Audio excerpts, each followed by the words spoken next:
13वें number का प्रश्न देखिए क्या कह रहा है। यहाँ पर हमारे पास 13वें नंबर का प्रश्न है और 13वें नंबर के प्रश्न में क्या कहा जा रहा है और हम बात करते हैं। एक त्रिभुज एबीसी की भुजा बीसी पर एक बिंदु डी इस प्रकार है कि कोण एडीसी बराबर बीएसी। सबसे पहले जो बात हो रही है ना वो त्रिभुज एबीसी की बात हो रही है। तो अपन क्या करते हैं, त्रिभुज एबीसी ड्रॉ कर लेते हैं। तो हमने ड्रॉ किया त्रिभुज एबीसी, ए बी सी।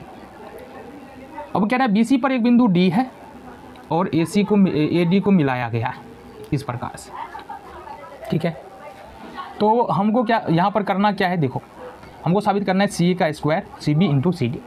एक बात और दिया है यहाँ पर, अगर देखेंगे कोण ए डी सी, तो कोण ए डी सी कौन आ रहा है, ए डी सी, ये वाला कोण जो है 90 डिग्री तो होगा नहीं, ये वाला कोण बी ए सी के बराबर, इस पूरे कोण के बराबर है, बी ए सी ये पूरा कोण हुआ ना। चलो तो गिवन क्या वो हम नोट कर देते हैं। दिया है त्रिभुज ए बी सी की भुजा बी सी पर एक बिंदु डी है, एक बिंदु डी है, एडी ए को डी से मिलाया गया है, डी से मिलाया गया है, ठीक है। देन एक बात और है वो लिख दें हम, कोण ए डी सी बराबर कोण बी ए सी। सिद्ध क्या करना है ये देखो यहाँ पर, अब मामला शुरू होता है। सिद्ध क्या करना है हमको, सिद्ध करना है सी ए का स्क्वायर बराबर C B into C D. अब यहाँ पर दिया है सिद्ध करना है सी ए का square C B into C D. कहीं ना कहीं ये भुजाओं का अनुपात लिया गया होगा और भुजाओं का अनुपात लेने के बाद जो है वो गुना किया हो गया होगा।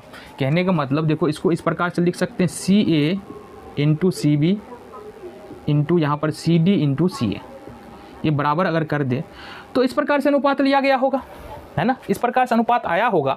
अब इस प्रकार का अनुपात कब आता है, जब दो त्रिभुज समरूप होता है तब आता है। तो मतलब किसी दो त्रिभुज को हमको समरूप करना है। इसमें तीन त्रिभुज दिख रहा है तुमको, पहला, दूसरा, एक बड़ा वाला तीसरा।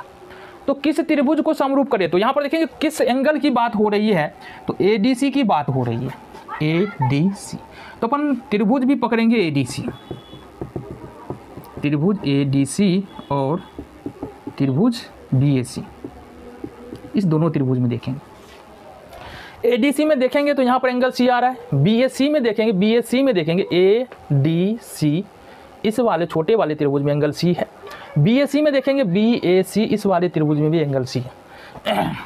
मतलब कहीं ना कहीं कौन सी जो है वो दोनों में उभयनिष्ठ है।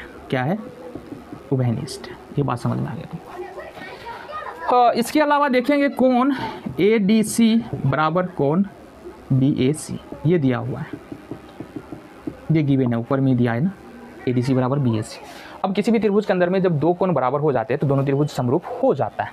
इसका मतलब अपन क्या लिखेंगे, अब देखो त्रिभुज को तरीके से लिखना पड़ेगा हमको। क्या मतलब तरीके से कैसे लिखें, तो सबसे पहला जो है ना, कोण सी बराबर है कोण सी के, तो कोण सी लिखा हमने।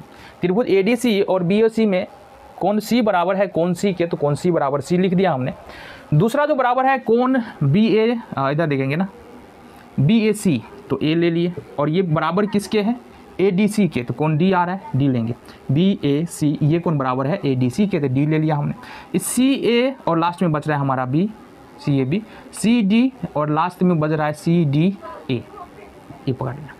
तो ये दोनों त्रिभुज हो गया समरूप, सी ए बी बराबर C D A, C A B बराबर सी डी ए, ये दोनों समरूप हो गया। क्यों समरूप हो गया, ए समरूपता पर में से, समरूपता ऊपर में से, ठीक है, बहुत बढ़िया। अब जरा गौर से देखना, यहाँ पर गौर से देखना। अब अनुपात ले सकते हैं, देखो ये लिखने का ये तरीका, मतलब अगर हम मान लो एडी समरूप कर देते, बी ए सी, एडीसी समरूप कर देते, यहाँ पर मिला के देख लेते होता है क्या। ए जो है वो बी के बराबर है, नहीं बराबर है बाबू, ए जो है वो बी के बराबर नहीं है, ए जो है वो डी के बराबर है, पूरा कोण ए डी के बराबर है। इसलिए बोल रहे हैं कि अगर तरीके से लिखोगे, संगत कोण को लेकर के चलोगे तो संगत भुजा भी मिल जाएगा। अगर संगत कोण नहीं लेकर चलोगे तो संगत भुजा तुमको नहीं मिलने वाला है, मिस्टेक्स होंगे। तो यहाँ पर संगत कोण को पकड़ना, मतलब कोण पकड़ो ना, कोण किसके क्रम में है। कहने का मतलब क्या है, देखो यहाँ से ए बी सी है और यहाँ पर डी ई एफ है, डी ई एफ है। ये मान लो 60 डिग्री है, कोण डी 60 डिग्री है, ये 70 डिग्री है, अब मान लो एफ 70 डिग्री है, तो 713 हो गया, 50 होगा, ये 50 है और ये 50 है। तो अपन अधिकतर करते क्या है कि लिख देते त्रिभुज ए बी सी समरूप है त्रिभुज डी ई एफ की, बिल्कुल सही है, त्रिभुज ए बी सी समरूप है त्रिभुज डी ई एफ की, कोई गलती नहीं है, त्रिभुज तो समरूप है ही दोनों। बट सही क्रम क्या होगा संगत कोण का, वो ध्यान रखना बहुत जरूरी है, क्योंकि इसके बिना तुमको संगत भुजा मिलेगा नहीं। देखो कोण ए किसके बराबर है, कोण ए 70 डिग्री, कोण ए लिखे, यहाँ पर एफ लिखे, कोण ए एफ के बराबर है। कोण बी जो है किसके बराबर है, डी के बराबर है, कोण बी जो है वो डी के बराबर है। कोण सी जो है, कोण सी 50 डिग्री है, कोण सी ई के बराबर है, कोण सी जो है वो ई के बराबर है। अब जो त्रिभुज का जो क्रम बन रहा है ना, तुमको त्रिभुज का क्रम जो बन रहा है A B C F D E के समांतर है। हम क्या लिखते हैं, A B C D E F के समांतर है, समरूप है, A B C F D E के समांतर है। अब जो तुम संगत भुजा का अनुपात लोगे तो वो बिल्कुल सही आने वाला है, ए बी बट्टे एफ डी आ जाएगा, बी सी बट्टे डी ई आ जाएगा और ए सी बट्टे एफ ई आ जाएगा। तो ये समझाने की कोशिश कर लेते हैं। अब इसका अगर हम अनुपात लेते हैं तो क्या आएगा, ये सी ए बट्टे सी डी बराबर ए बी बट्टे डी ए, फिर से आ जाएगा सी बी बट्टे सी ए। किसको पकड़े, इस दोनों को पकड़ते हैं तो ये आएगा सी ए बट्टे सी डी बराबर सी बी बट्टे सी ए, कोना कोनी गुना करेंगे, सी ए का square C D into C B. यही हमको साबित करना था, आ गया ना आसानी से। तो इस तरह से हम समझ सकते हैं ना क्वेश्चन को कैसे लेके चल। देखो जो बताया जा रहा है ना प्रश्न में, वो प्रश्न में ही दिया है। थोड़ा सा पीछे अगर हमको बातों पता है, रिवीजन किए हैं, तो निश्चित तौर पर तुमको यहाँ पर आसानी से क्वेश्चन कर सकते हो।